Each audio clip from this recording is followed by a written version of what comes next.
Welcome to The Art Confidential, the podcast where we dive into the parts of being a creative that usually stay off Instagram. We're your hosts, Andreina and Jacqui. We're sitting down with artists, gallery owners, creative insiders, and each other for honest conversations about art, creativity, self-doubt, connection, and the real life that happens in between the making. This isn't about perfection, and it's definitely not about romanticizing the hustle. It's about creating a space where curiosity thrives, community matters, and we all grow together. Let's go.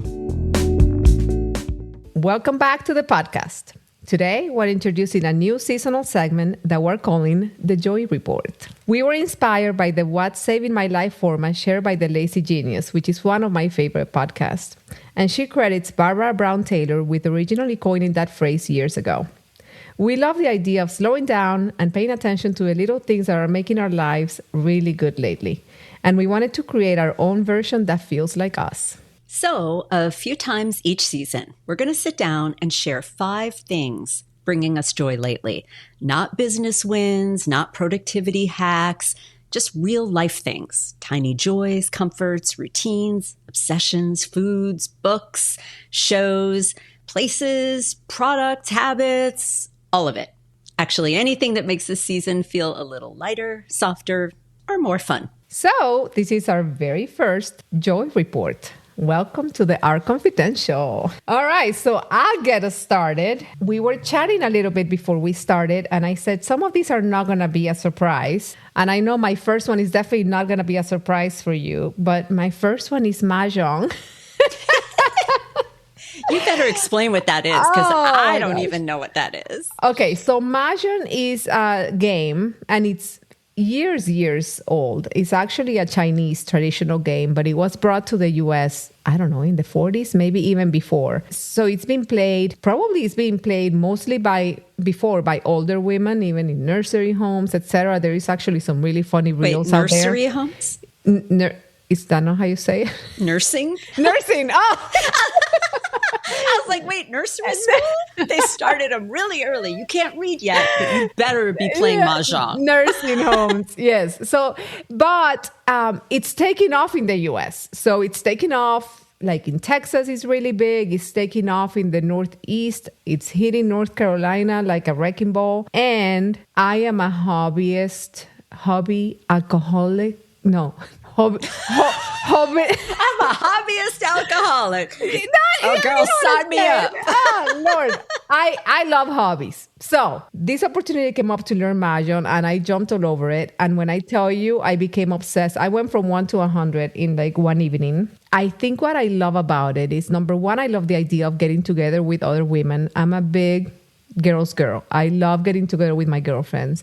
And this gave me an excuse to have like a monthly get together. So I love that idea. And it's a very tactile game because there is these tiles that are really beautiful. The designs are amazing. I even considered creating my own set. And then I said, Andreina, calm the hell down. You do not need to become a mahjong tile designer with everything else I have going on. But I did create a little logo for my group of mahjong girls. Do you want to know what the name is? Yes. Yes, do tell. So one evening we were having a wine tasting event. And we were like, you know what? We need a name. And one of my friends said, how about the Tiger Titties? So we are the Tiger Titties mahjong group. And these are like my good friends. So we don't take ourselves too seriously. We make mistakes when we're playing. So we're not ready for any kind of tournaments. But we have so much fun. We try to meet once a month. And I just love it. It's really been like one of those highlights in my life this year that I just really love. So I have a question. There's so many different games like bridge or poker, or whatever. Why do you think mahjong has made this like comeback? If it's been around for a while and it was played by old ladies, why are you young people now embracing it as a new thing? So it's even in the sororities, I heard. Like these girls are like loving it. And I think part of it is the designs are really beautiful. So I think as women we're attracted to these, it feels like a really unique experience because all the tiles are different and you get to play around with your mats. But I also think it's a game, at least for me, And I've told you before that I definitely think I have ADHD. And I think for me... I do too. I think that's why we click so well. It calms my brain because I cannot think about anything else. This game is so hard. Like if you look at it's hard, but it's not, because you do have like a card that you're using throughout the game. So it's not like you have to memorize anything, but you have to be actively thinking about what you're doing. So I'm not able to think about my to-do list. I'm not thinking about work. I'm not thinking about anybody else or anything that's stressing me out. I'm in the moment with my girls, having a good time, looking at my card, trying to figure out what I'm going to do with my tiles. So it just calms my brain. And I think that's what people are feeling, is that opportunity to sit down, no phones. Sometimes we even turn the music off, which is probably like an old lady thing, but we're like, I cannot think with the music on.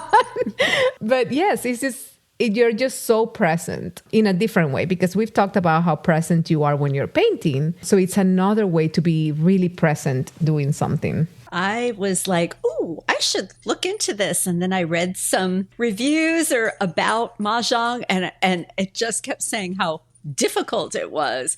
And I got like my cortisol spiked just even considering. I'm like, why? This is not, I would be so stressed. But I do love the girly girls. Could I just go like hang out with the girly girls? Yes. Have a cocktail and just sit there? The tiger titties would welcome you with open arms. I just want to be a tiger titty without having to play. We actually have one friend that she's like, this is too overwhelming. And she just kind of sits with us.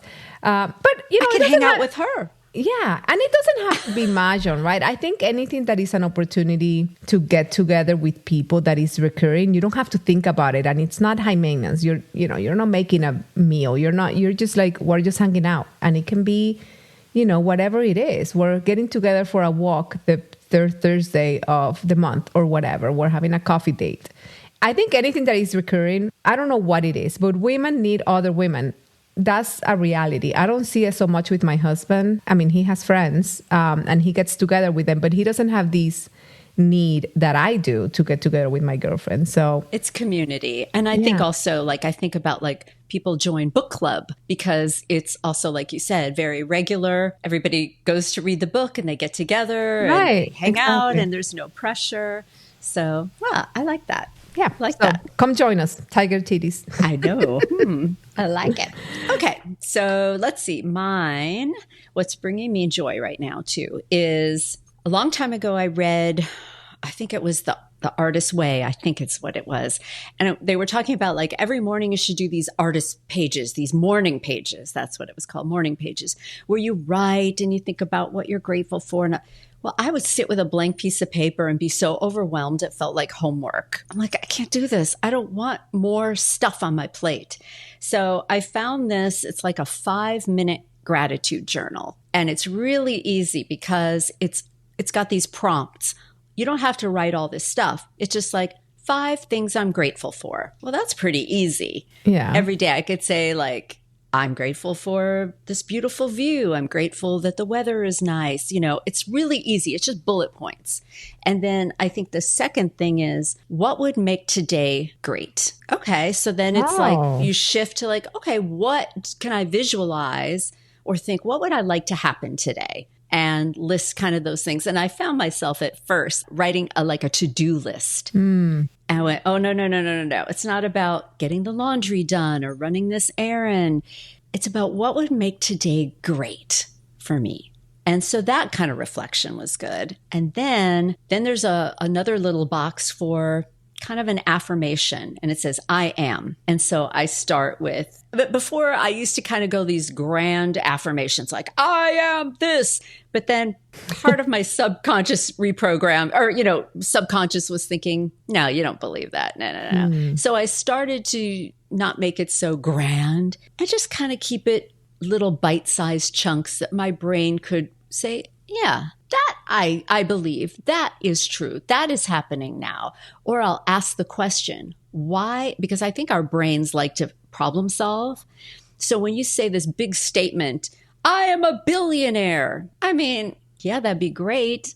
But right now, that's not my reality. And my brain is going, no, you're not. That doesn't feel true, right? It doesn't feel true. Now you feel like an imposter. Not even that. Like you don't believe that. That's too far out. But if I say, how is it that I feel so abundant each day? Or how is it that I'm blah, blah, blah? And then your brain fills in those blanks. How is it? Oh, I'll tell you how it is. Let me figure that out. And so my brain is kind of working to make that happen. Yeah. Because it's not too far out there. It's kind of closer, if that makes sense. And then the very last thing, which I do the next morning, is the last graph of what great things happened today. So I don't do that at night, which is, I think, how it was intended originally. Too many things going on at night. I'm not going back. But that's the first thing I do in the morning is I go back to the previous day before I start what I'm grateful for. And I say, okay, let's reflect. What are some good things that happened today? And it could be really small. Like I just answered this email I was putting off, or I was really nice to this person, or I held the door open. It doesn't have to be, I think when I first got it, I thought everything had to be these big, grand, huge things. And actually I'm finding it's the little tiny things in daily life that you just gloss over because you don't think they're that important. It's those things that I need to pay attention to and go, oh yeah, that happened. And that can happen again. Or so it's a mindfulness practice. It's super easy because again, it's bite size. I'm not sitting like a blank canvas. What do I paint? I'm sitting with prompts and I don't do it for more than 5 minutes. It's 5 minutes. And the other thing I should say, I do not open my phone. I do not open my laptop. I do this first. Look at you. Before I start spiraling or comparing or, the to-do list or I forgot this. No, that computer is off. That phone is off. I do this first. That's amazing. Then I have coffee. Me. Okay, so I don't know that I will go that far, but you are definitely inspiring me because one of the things, and my husband tells me this all the time, like you cannot look at your phone as soon as you wake up. And I'm like, I know. But how long have you been doing this? Maybe a year. Oh, wow. Yeah. Or maybe even longer because I think I'm on my third one. Wow. And yeah, and they're blank in that, you could skip a day. It's not like you have to do this on May 31st. Right. It's just you can fill in the date. And there's also like a little quote. Actually, we can link this somewhere. There's a bunch of them out there. Mine just is one of many.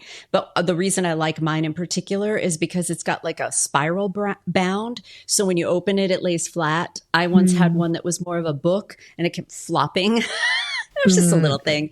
But yeah, and it literally 5 minutes. So I used to do this. I got out of the practice and I also do it in my planner. But one of the things that I found when I was doing it, and I'm wondering if that happens to you, is that once your brain starts, because you're essentially reframing your brain to look for these things, but then all day you're thinking, oh, this is going in my journal tomorrow. Or, oh, I noticed this. So that's something that I noticed that you wouldn't have before. But it's like rewiring your brain to notice these things. Absolutely. And again, they're little things. That's the point. Good one. All right. Now you've inspired me. I need a new journal. And I'm a sucker. For new journals or planners or notebooks. So say no more. Okay. I'll go next. For people that follow me, again, this is not going to be a surprise. I think I usually overshare. So people have noticed. I am currently obsessed with my birds.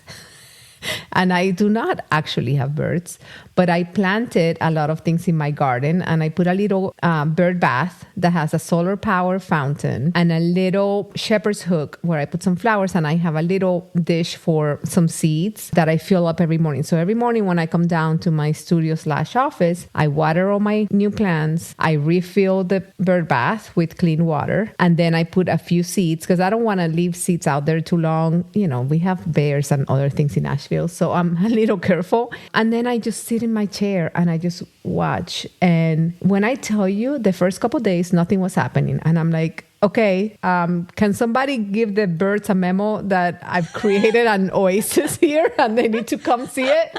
But then they started showing up. And now, like sometimes I have 5 or 6 different species all at once. Like some birds are taking a bath, other birds are eating, the other birds are just kind of hanging out. And got out. Yes, work that out. It's like the bird B&B is what my friend called it.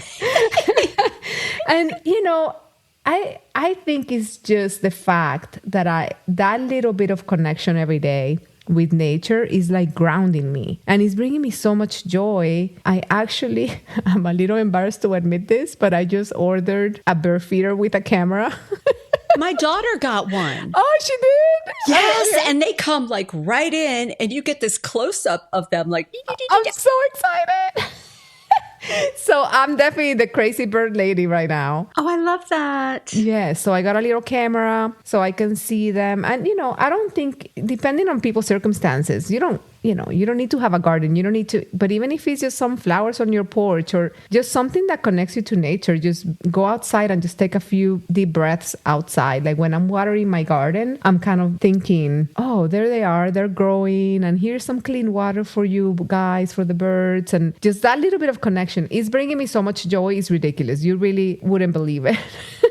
We used to have a hummingbird feeder. So we have 2 decks on the upper deck, and my husband will often sit here where I'm sitting and work. And so we had this hummingbird feeder, and one day, and we have a black dog.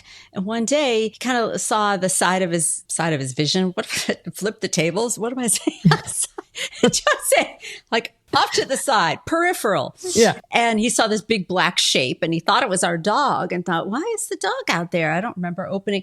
And he looked, and it was literally a bear that had climbed up the tree onto the second floor deck, had the hummingbird feeder, and was guzzling it like this. Yeah. And that was pretty scary. So we stopped with that. Yeah. And they would eat the suet. We used to leave suet there too. But now I want to do a bird feeder. Oh, you know what? You just gave me a great idea. Now you're inspiring me. We have windows also that are beyond the deck where a bear could not get onto. I can stick that camera bird feeder just on the freestanding window. I love this for you. Then we can exchange like bird species sightings. Oh my gosh. Can you please tell me put a link so I could get the one that you got? Yes. I trust you that you did the research. I mean, I did some research. I also didn't want to spend like $300 because there is some crazy ones. So the one that I bought was like $60 because I was like, I know myself too. And I know that I go through stages of being obsessed with something and then I let it go. So, we'll see how long this obsession lasts. But it really does bring me so much joy. And again, because we do have the bears, I'm trying to be really careful about not leaving stuff out there too long or if, bringing it back inside, etc. Just putting in a little bit. I am using a spicy mix of feed, which supposedly the squirrels and the bears do not like. But I must have really spicy squirrels because they do not seem to care that it's spicy. I love it. Well, now you inspired me. See, I love doing that. This is a great idea. This is a great idea. Sharing for ourselves as well. All right, you go. Okay, this one's free and kind of following to your point about getting outside. I go outside every morning, weather permitting. I have walked in the rain, but if it's like storming, I'm not going. But for the most part, and even in winter, I will bundle up in like this really ugly coat. I look like the Michelin Man. It zips all the way up to this, goes all the way up. And I just to my eyes. And I take my dog out and we just do this one loop where I live. It's about 30 minutes. It's up and down. And it is the great way to start the day. Even if I have a lot going on, I will wake up extra early to get that 30-minute walk in outside, breathing the French, we have French air over here. Fresh air. You're so fancy. Oh la la. Fresh air. Oh la la. Fresh air. And just getting that sunlight in your eyes first thing in the morning tells your body it's time to wake up. This is daytime. And sometimes I'll listen to a podcast. Most of the time, or an app, a meditation app that's like not meditation where you need to be quiet, but more of, they call them activations, where it just kind of gives you things to think about. But a lot of times it's just silence and listening to the birds. Actually, I prefer the silence most of the time. That's a 30-minute walk with my dog. We bond outside, looking at the views or just seeing what my neighbors are what's going on. A few times I ran into a bear. Yeah. One time, pretty darn close. And I did the absolute worst thing you're supposed to do, which is I turned and ran. Oh, no. Yes, I had. My dog didn't even notice. And we met like at an intersection. So I didn't see the bear coming. The bear did not see me. And then we met at the intersection. It was very early morning. I think the bear just got up and I freaked out. I turned and I sprinted with my dog in front of me. And I realized, wait a minute, if that bear catches us, I'm the one he's going to eat. Yeah. The dog is in front of me. And when I looked back, that was like one of the most scared I'd ever been. I looked back and that bear was just watching me, didn't even move. It was like, He's like, what are you doing, girl? What is she doing? Come on. So yeah, and that's another reason I have the silence too. My dog wears a bear bell on his little, it like dings as he walks so we don't startle a bear. But also having the silence, my senses are a little more aware. I can hear rustling. Yeah. Yeah. But thankfully that only happened once. I know that. I mean, I've had my fair share of running into bears, but my dog is like a hunting breed. So she can smell them. So like, when there is a bear nearby, because she'll start acting like stressed and, she wants to kind of go after it. So, something's out there. So thankfully she keeps me, safe. But I always need to listen to something. I don't know what my brain just needs to have something to focus on. Like silence is almost uncomfortable for me, which is kind of embarrassing to admit. But even if it's classical music, just something, I just need something in the background. But I'm going to try a quiet walk one of these days. It's weird. I mean, I used to listen to something always, and I was like, okay, let's just listen to the birds. Yeah. And getting the sun on your face first thing in the morning is also, like my husband is also a big fan of this because it does signal your body like it's time to wake up, and then it helps you sleep better, etc. So that's awesome. Okay. My next one, and I guess it wasn't earlier this year, just a few months ago, I started working with a life coach, and a life coach is different than a regular therapist. And I wanted to give it a try because I've done regular therapy before. I'm a big fan of therapy, but it always felt a little bit more passive to me, where it was a lot of me talking. And at this point, middle-aged. I'm very well aware of what my traumas are and where my mind goes and my opportunities, all that. So I didn't really want to rehash that. I wanted more like active, like let's dig into this, and somebody that would kind of give me tools that I could use. And it's been so amazing. It's virtual. I wish it was in person. I think that would feel more, intimate. But I mean, it's working well. It's virtual. I have found out so much through her. One of the things, which was kind of a slap on the face, but also one of the best kind of like aha moments. When sometimes somebody tells you something that feels so out of left field. Is that how you say it? Yeah. Left field. But then once they say it, you're like, oh my gosh, yes. Like when they first say it, it's like so foreign and so like you are out of your mind. But then you can't unsee it and you're like, oh my goodness, this is so true. Well, that's what happened to me. So she said, so maybe you're a perfectionist. And I was like, me? No way. I am not a perfectionist at all. I actually do not ever strive for perfectionism, and I never do anything perfect. And she was kind of like, yeah, that's what a perfectionist would say. And it made me laugh because when you think about it, yes, a perfectionist would never think that what they're doing is actually achieving perfection, right? Because you never get there. You're constantly moving the goalpost. And this is what I've done my entire life. And I did not realize it. I'm constantly moving my goalposts. And it creates exhaustion and overwhelm. And then I'm like, how did I get here? Like, I'm so overwhelmed. I'm so tired. And I'm like, wait, I did this, right? So let's just say that I had said, oh, I'm going to achieve this by February. Well, if I'm doing really well, then I'm like, oh, now I'm going to double it. And I keep moving that goalpost for myself. And it's not healthy, right? Because you never feel like you got there. So it's been one of the best realizations to kind of rewire my brain and stop myself when I'm moving the goalpost, right? When I'm like, wait, I was okay with that before. What's happening? And is that my perfectionism kicking in?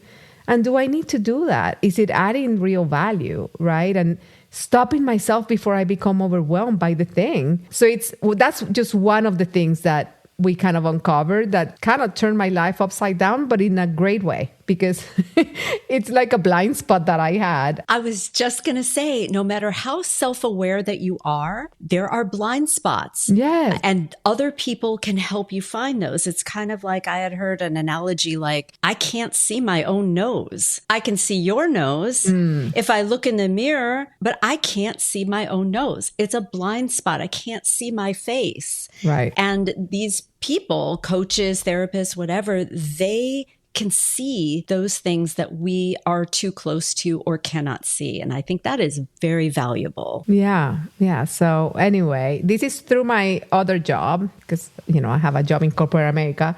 So I only have a limited number of sessions. I don't know what happens after. Like, do I just have to start paying for it myself? I don't know, which I'm happy to do because, again, it's been so helpful. And I think it would be really helpful for me to continue and, keep uncovering tools. And, it's a lot of like, every time that I share something with her, she'll kind of ask back, like, how does that make you feel when you say that? Right. And it makes me kind of rethink about what I'm saying, how I'm feeling. And anyway, it's been great. I'm loving it. I do love that. I think that's great. I was going to put number 6 would probably be therapy. However that is, a life coach, a therapist, again, somebody to help you with your blind spots or ask the questions or help you reframe things. So that would be my number 6, not in any order, but I only got 5. So, okay, my third one is, it's Kion amino acids. So I eat fish and I eat dairy, but I don't eat meat. And as we are learning that protein is so important as we age, especially keeping muscle on, not for aesthetics, but for longevity, so that we don't become frail, that protein is such an important part. So not eating meat, I'm probably not getting a whole lot of protein. And protein is made up, we use it in our body through their amino acids. There are 9 essential ones. And a lot of times with vegetarians, you don't get the full 9 essential. You have to unless you're eating beans and rice, you could do combinations. I hate beans and I don't hate them, but I'm just not getting enough. And as I'm aging, it's more difficult to build that muscle. Also, the other thing is we all know how important hydration is. And I get very lax with getting enough water. It has no taste. I'm not drawn to it. I blow it up. I just don't drink enough. So these amino acids, it's a powder. And the flavor that I like is mango. Ooh, I love that. Oh, it's so good. You just stick it in your water, shake it up. And now that adds those protein building blocks into my water that already I'm starting the day with more protein than I would have. And now I have this flavor. There's no sugar. It's not like a sugary drink or soda that's carbonated. And I know I'm able to drink my water because it tastes good now. Yeah. So I do this every single day. All right, you're going to have to share the link for that because I need it. Absolutely. They have other flavors, but I've only tried mango, and that's the only one that I use. I love mango. Yeah, it's good. I actually heard the guy on a podcast, and I was like, let me try this. Yeah, oh, you're right. I don't think about what protein actually is, amino acids. So just use those directly. So that's awesome. And I think it is so important, the whole protein thing. So this just reminded me of a story. We actually are big meat eaters at my house. So we're the opposite. I think we get plenty of protein. But one day I said, what if we implemented a meat-free day, right? Like Mondays, we go vegetarian. And how'd that go over? And my family was like, I don't think so. And I was like, and they were like, Mondays already suck. It's Monday and you're going to make it worse. And I was like, well, and one of my kids says, how about we do it Sunday and we call it Sat Sunday? Pizza is vegetarian if you just get cheese. Needless to say, we did not implement my idea, but we do a lot of fish. We try to do a lot of fish. So that's kind of how we get around it. But anyway, Sat Sundays was not implemented. Neither was Meatless Monday, but we tried. All right. Next one is actually not that new because this happened in January, but I have to share it because it's been life-changing. My kids are driving themselves now. I mean, does your life not change so much when your kids start driving themselves? Yes. It's Although like, then you like are awake. Did the car pull in? Are they yeah. home? Yeah, so it's bittersweet. Different. Yeah, it's different. And I have twins, as I have shared before. So in North Carolina, the kids need 120 hours of driving with an adult in a period of 9 months. Okay, or was it 60? I don't know. It was so many hours between the two of them. Maybe it was 60 each, but because I have two, it's 120. Anyway, it was so many hours. And the first, 10 hours, you really are fearing for your life. You think this is how I die. And because I was the one doing the bulk of the driving in this family, I was the one in the car with them. So anyway, I survived that. We survived all the permit. They started driving in January. And, I didn't realize how chopped off my days were with the driving because their school is like half an hour away. Now, like, I can just sit here and then they show up and they're home and, they just leave. Like, it gives me more of a regular day. It's not so choppy. I don't spend so much time in my car. One thing that is really cute, though, is that because we used to chat a lot when I picked them up from school, like what happened today. And, so now they call me. I miss that. I miss that. Yeah. But they call me after school and sometimes they don't even speak and I don't speak. Sometimes we're just quiet on the phone and we still just sit there on the phone because that's what we used to do. Sometimes we wouldn't talk.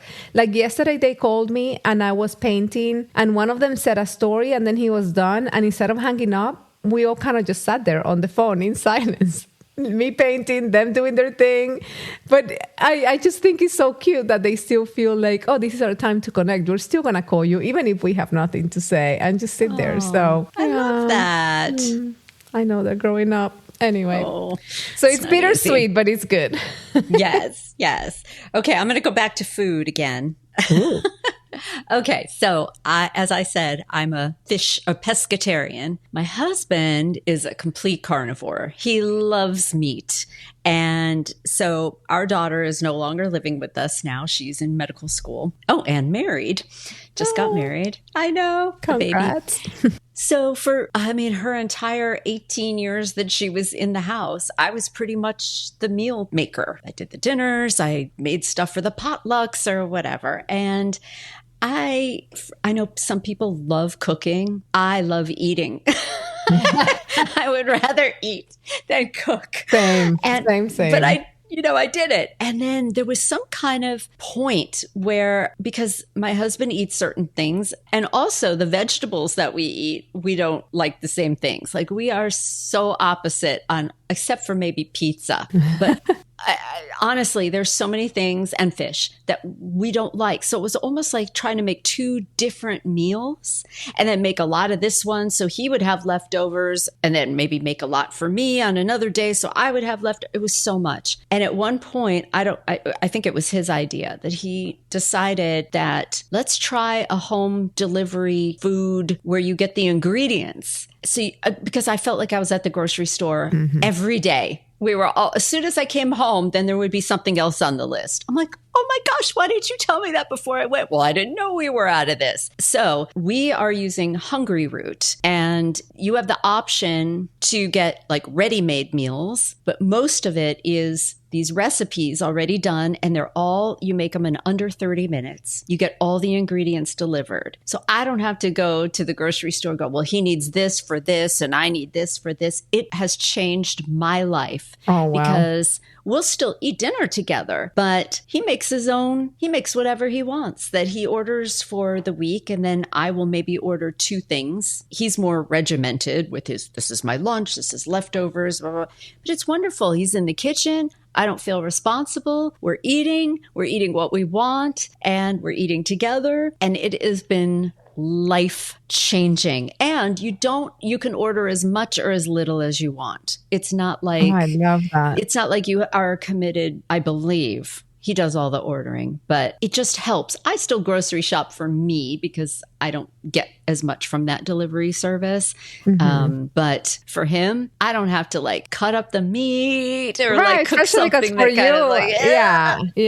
Like, I mean, I eat meat and I'm grossed out by like touching raw meat. So I can imagine how that felt for you. So for 18 years, I kind of just did it. You kind of just do it. And I don't regret that, but I love this change. And here's the irony. My mother's father owned a meat packing company in Chicago back in the day. Wow.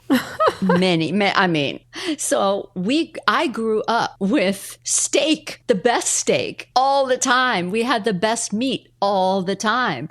And I just got sick of it. And when I went to college, I was like, oh, there's other things besides meat. And my mom said, you're a vegetarian. Your grandfather would roll over in his grave. I'm like, he doesn't care. Oh, well. Oh, well. That's awesome. Yeah, I think, as kids get out of the house and things change, like now my kid's driving, your daughter leaving, you can reframe how you used to do things. You don't have to keep doing it the same way. 100%. Right now, I have teenage boys that eat. You have no idea how much they eat. Like, it is ridiculous the amount of food that they eat. Like, sometimes me and my husband are just looking at them like, you're going to eat all that? Like, what is wrong with you?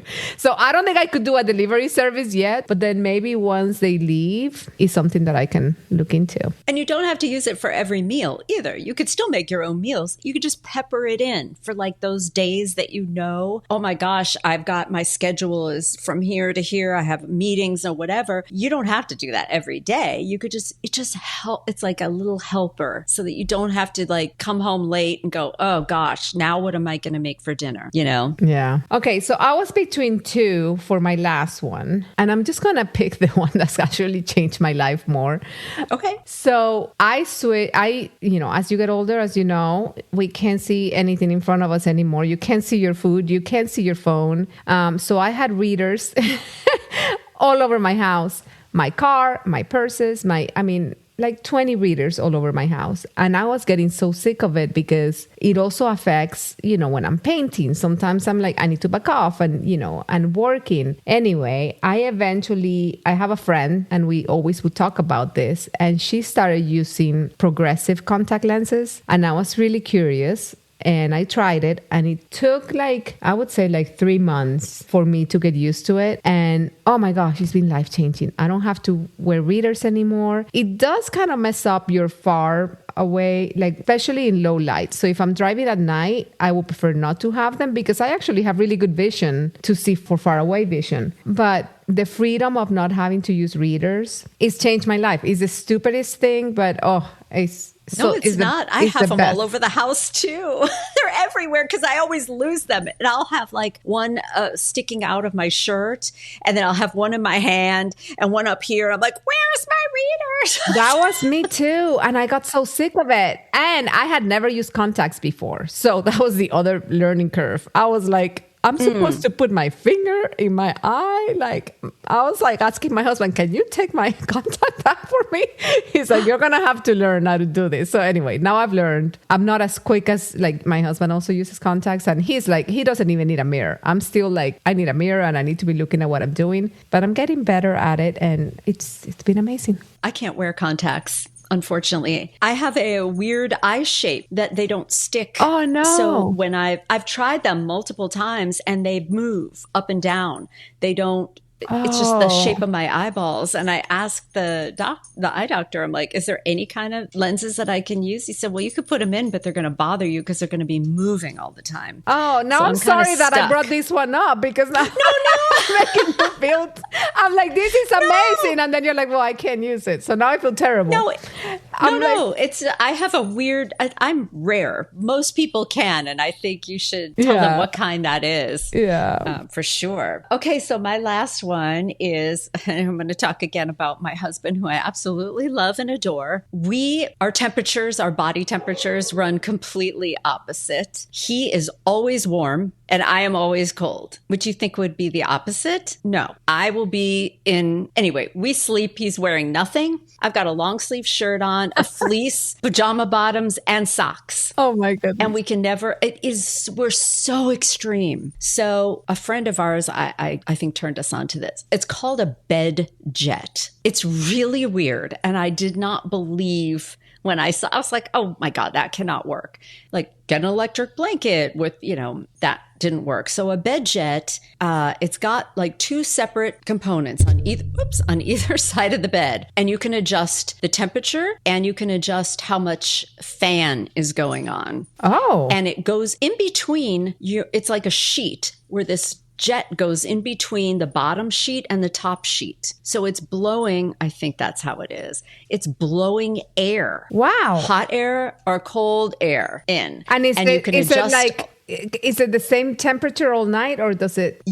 I think there's multiple settings. I keep mine kind of on the same, but you can go anywhere. And you can also set a timer. I want it to go for 4 hours and turn off. You can totally customize it. So there are many nights that he's like pretty much naked and has it on cool and it's blowing. And I've got mine on heat. Oh my God. And that I think has saved our marriage. That's such a good one. So I actually looked into one of these things, but what I need is for it to, because when I go to sleep, I am so cold, same as you. But then come like 1 a.m., I am ripping my clothes off. I'm sweating, and a lot of this is perimenopause. So I needed to start off super warm and then cool me off in the middle and then probably start warming me up in the morning. I think you can do that. I will ask Alec, who's my husband and our amazing producer.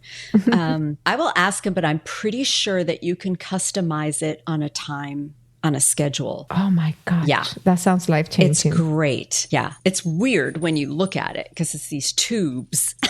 But, it goes underneath the bed so you don't see the little motors and you don't really see that tube. And it's been amazing. I don't know how we would fight with the covers on and off and the thermostat. It was just always this war. And now, no problem. That's awesome. I need all the information. I know we have a link for this one. We'll definitely post that. And we can put, I don't know, how do we find out if it can do all those programming things? We'll ask. Yeah, we'll find out. We'll ask. We'll post it. We'll figure it out. Awesome. I love it. Well, I love this so much. So many awesome, inspiring things. This was fun. Yes, this was so fun. So this was our first Joy Report. And I think we're going to try to do it seasonally. So, maybe after summer, we check in again and do another little Joy Report. What do you think? I love it. This is fun. Yeah, it is fun. All right. Well, Thank you, everybody. Thanks for listening. We'll talk to you soon. Thank you. We'll see you next time. Bye. If you are loving these behind-the-scenes confessions, don't forget to subscribe and leave us a rating or a review. It helps The Art Confidential reach more listeners and keeps this creative conversation growing. Follow us on Instagram at The Art Confidential, where you can send us your questions, comments, or future topic requests. We'd love to hear from you. And you can find us personally at By Andreina and at Jacqui Fell for more of our day-to-day creative lives. Thanks for listening, and we'll catch you in the next episode.